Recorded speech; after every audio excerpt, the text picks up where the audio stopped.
ನಮಸ್ತೆ ಸ್ನೇಹಿತರೆ, free English typing class 1ಗೆ ನಿಮಗೆಲ್ರಿಗೂ ಸ್ವಾಗತ. ನೀವು ಯಾವುದೇ ಕ್ಲಾಸ್ಗೆ ಹೋಗ್ದಂಗೆ ಮನೆಯಲ್ಲೇ ಕೂತ್ಕೊಂಡು ಸ್ಪೀಡಾಗಿ ಮತ್ತು ಅಕ್ಯುರೇಟಾಗಿ ಇಂಗ್ಲೀಷ್ ಟೈಪಿಂಗ್ನ ಕಲಿಬೋದು. ಕೆಲವೊಂದು ಬೇಸಿಕ್ ರೂಲ್ಸ್ ಇದೆ. ಆ ಬೇಸಿಕ್ ರೂಲ್ಸನ್ನು ಫಾಲೋ ಮಾಡಿ ಚೆನ್ನಾಗಿ ಅರ್ಥ ಮಾಡಿಕೊಂಡು ಡೈಲಿ ಪ್ರಾಕ್ಟೀಸ್ ಮಾಡ್ಕೊಂಡು ಬಂದರೆ ಈಸಿಯಾಗಿ ನಾವು ಇಂಗ್ಲೀಷ್ ಟೈಪಿಂಗ್ನ ಕಲಿಬೋದು. ಈ ಪ್ರಾಕ್ಟೀಸ್ನ ಮಿನಿಮಮ್ ಆಗಿ 20 to 30 ಮಿನಿಟ್ಸ್ ಡೈಲಿ ಪ್ರಾಕ್ಟೀಸ್ ಮಾಡ್ಕೊಂಡು ಬನ್ನಿ. 1.5 ತಿಂಗಳಿಂದ 2 ತಿಂಗಳೊಳಗಡೆ ನೀವು ಟೈಪಿಂಗ್ನ ಅಕ್ಯುರೇಟಾಗಿ ಕೀಬೋರ್ಡ್ ನೋಡ್ದಂಗೆ ಕೂಡ ಕಲಿಬೋದು. ಇದು ಟೈಪಿಂಗ್ ಏನಪ್ಪ ಅಂದರೆ ಒಂಥರ ಬೆರಳುಗಳೊಂದಿಗೆ ಆಟ ಆಡೋದು, ಬೆರಳು ಜೊತೆನಲ್ಲಿ ಆಟ ಆಡೋದಷ್ಟೇ, ಬೇರೆ ಇನ್ನೇನು ಇಲ್ಲ. ಡೇ 1ನಲ್ಲಿ ನೀವು ಬೇಸಿಕ್ ರೂಲ್ಸ್ನ ತಿಳ್ಕೊಳ್ಳಿ. ಡೇ 2ಇಂದ ಪ್ರಾಪರಾಗಿ ಪ್ರಾಕ್ಟೀಸ್ ಮಾಡೋದನ್ನ ಕಲಿಯೋಣ. ಸೊ ಕಡೆ ತನಕ ನೋಡಿ, ಎಲ್ಲೂ ಸ್ಕಿಪ್ ಮಾಡಬೇಡಿ. ಸಾಧ್ಯ ಆದರೆ ನೋಟ್ಬುಕ್ ಒಳಗಡೆ ನೋಟ್ ಕೂಡ ಮಾಡ್ಕೊಳ್ಳಿ. ಫಸ್ಟ್ ಈ ಕೀಬೋರ್ಡ್ ಬಗ್ಗೆ ತಿಳ್ಕೊಳ್ಳೋಣ. ಇದು ನೋಡಿ, A to Z key, alphabetic keys ಇದೆ ಇದರೊಳಗಡೆ. ಇದ್ರ ಬಗ್ಗೆ ಫಸ್ಟ್ ತಿಳ್ಕೊಳ್ಳೋಣ.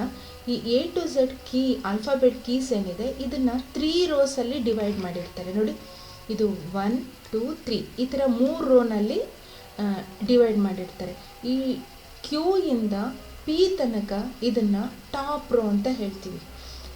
ಏನು, ಕ್ಯೂ ಇಂದ ಪಿ ತನಕ ಇದು ಟಾಪ್ ರೋ. ಎ ಇಂದ ಈ ಸೆಮಿಕೋಲನ್ ತನಕ ಇದು ಮಿಡಲ್ ರೋ ಅಥವಾ ಹೋಮ್ ರೋ ಕೂಡ. ಝಡ್ಡಿಂದ ಈ ಕ್ವಶನ್ ಮಾರ್ಕ್ ತನಕ ಇದು ಬಾಟಮ್ ರೋ. ಈ 3 ರೋನಲ್ಲಿ ಎ ಟು ಸೆಮಿಕೋಲನ್ ಏನಿದೆ, ಮಿಡಲ್ ರೋ ಅಥವಾ ಹೋಮ್ ರೋ, ಇದು ತುಂಬ ಇಂಪಾರ್ಟೆಂಟ್ ಆಗುತ್ತೆ. ಯಾಕೆ ಅಂದರೆ ನಾವು ಕೈ ಬೆರಳುಗಳನ್ನು ಇಟ್ಕೊಳ್ಳೋದೇ ಈ ಹೋಮ್ ರೋ ಮೇಲೆ. ಅದ್ರ ಮೇಲೆ ಇಟ್ಕೊಂಡು ಈ ಟಾಪ್ ರೋ ಮತ್ತು ಬಾಟಮ್ ರೋನ ಟಚ್ ಮಾಡ್ತೀವಿ ಟೈಪಿಂಗ್ ಮಾಡುವಾಗ.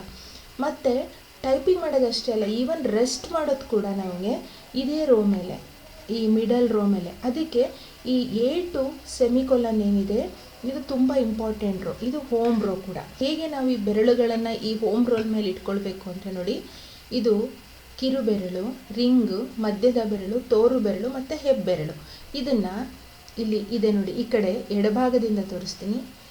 A, S, D, F. ಈ ತೋರು ಬೆರಳು ಇದೆಯಲ್ಲ, ಅದು ಈ ಜಿಗೆ ಉಪಯೋಗ ಆಗುತ್ತೆ, ಎಡಭಾಗದ್ದು.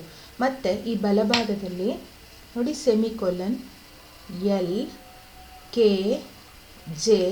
ಈ ತೋರು ಬೆರಳು ಬಲಭಾಗದ್ದು ಜಿಗೆ ಉಪಯೋಗಿಸ್ತೀವಿ. ಜಿ ಮತ್ತು ಹೆಚ್ಚಿಗೆ ಬೇರೆ ಇಲ್ಲ. ಈ ತೋರು ಬೆರಳು ಎಡಭಾಗದ್ದು ಮತ್ತು ಬಲಭಾಗದನ್ನು ನಾವು ಹೀಗೆ ಉಪಯೋಗಿಸ್ಕೊಳ್ತೀವಿ. ಮತ್ತು ಇಲ್ಲಿ ಇನ್ನೊಂದನ್ನು ನೀವು ಗಮನಿಸಬೇಕು ಸ್ನೇಹಿತರೆ, ಇಲ್ಲಿ ಎಫ್ ಮತ್ತು ಜೆನಲ್ಲಿ ಇದನ್ನು ಮುಟ್ಟಿದ್ರೆ ಇಲ್ಲಿ ಒಂದು ಚಿಕ್ಕದೊಂದು ಲೈನ್ ಇದೆ. ಈ ಕೆಳಭಾಗದಲ್ಲಿ ಎಫ್ ಮತ್ತು ಜೆ ಮೇಲೆ ನಮಗೆ ಈಗ ಇಟ್ಕೊಂಡ ತಕ್ಷಣ ಅದು ಪ್ರಾಕ್ಟೀಸ್ ಮಾಡ್ತಾ ಮಾಡ್ತಾ ಗೊತ್ತಾಗುತ್ತೆ. ಇದು ಟಚ್ ಆಗುತ್ತೆ, ಫೀಲ್ ಆಗುತ್ತೆ ನಮಗೆ. ಈ ಪುಟ್ಟದು ಒಂದು ಬಂಪ್ ಥರನೋ ಇಲ್ಲ, ಇಲ್ಲಿ ನನ್ನ ಕೀಬೋರ್ಡಲ್ಲಿ ಒಂದು ಚಿಕ್ಕ ಲೈನ್ ಇದೆ. ಇದು ಟಚ್ ಆಗೋದ್ರಿಂದ ನಮಗೆ, ನಾವು ನೋಡ್ಕೊಳ್ದರೆ ನಮಗೆ ಗೊತ್ತಾಗುತ್ತೆ ನಮ್ಮ ಬೆರಳು ಎಫ್ ಮತ್ತು ಜೆ ಮೇಲಿದೆ ಅಂತ. ಈ ಡೇ 1ನಲ್ಲಿ ಇದನ್ನು ಹೇಗೆ ಟೈಪ್ ಮಾಡೋದು ಅನ್ನೋದನ್ನ ನೋಡೋಣ. ನೋಡಿ, A, S, D, F, semicolon, L, K, J ಹೀಗೆ ಇಟ್ಕೊಳ್ಬೇಕು.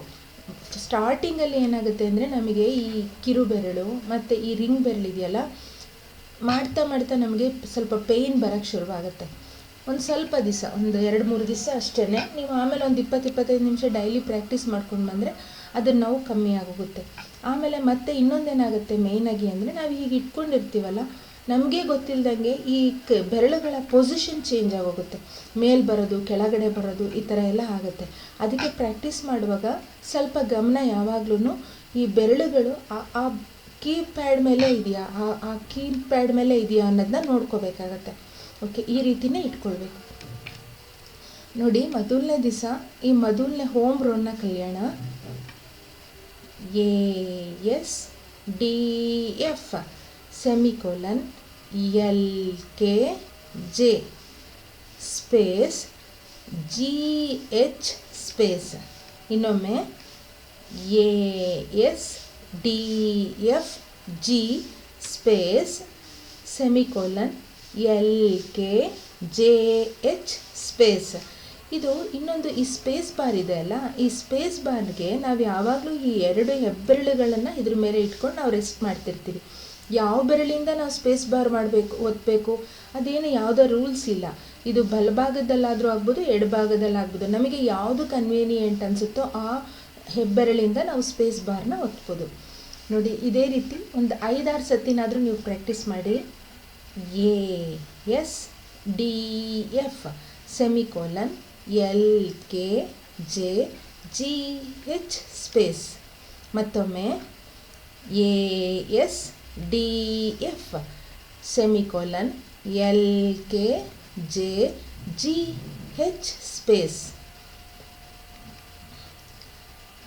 ಸ್ನೇಹಿತರೆ, ಈ ಮೊದಲನೇ ರೋ ಇಷ್ಟೇ. ಇದನ್ನು 1-2 ಸತಿ ಪ್ರಾಕ್ಟೀಸ್ ಮಾಡಿ. ನಾಳೆ ಮತ್ತೆ ಸೆಕೆಂಡ್ ಹಾಕ್ತೀನಿ. ಅಷ್ಟರೊಳಗಡೆ ನೀವು ಅಟ್ಲೀಸ್ಟ್ ಒಂದು 25-30 ನಿಮಿಷ ಪ್ರಾಕ್ಟೀಸ್ ಮಾಡಿರಿ. ಚೂರಾದರೂ ಅಟ್ಲೀಸ್ಟ್ ಈ ನಮ್ಮ ಬೆರಳುಗಳು ಅದೇ ಪಕ್ಕಿ ಪ್ಯಾಡ್ ಮೇಲೆ ಇಟ್ಕೊಳ್ಳೋ ಅಷ್ಟಾದ್ರೂ ಬರಲಿ. ಮತ್ತೆ ಭೇಟಿಯಾಗೋಣ. ನಮಸ್ಕಾರ. वीडियोस बनाने हैं फिल्मोरा है ना, वीडियोस बनाने हैं फिल्मोरा है ना।